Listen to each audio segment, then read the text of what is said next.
আকৌ এটা ভিডিঅ'লৈ আপোনালোকৰ মাজলৈ আহিলোঁ। আমাৰ ঘৰৰ ওচৰতে ৰাজহুৱা পুখুৰী আজি চাফা কৰা আছিলে। এই ঠাইখিনিৰ নাম পিটনি।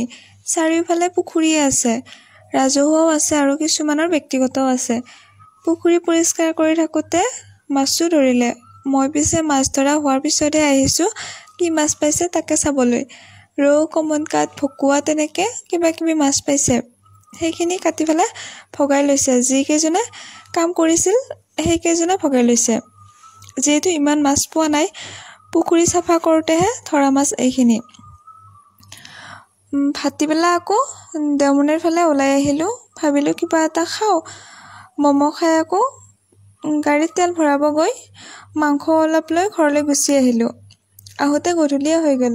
ভিডিঅ'টো যদি ভাল পায় তেতিয়াহ'লে লাইক, কমেণ্ট, শ্বেয়াৰ আৰু ছাবস্ক্ৰাইব কৰিবলৈ একদমেই নাপাহৰিব। আৰু আজিলৈ বাই বাই।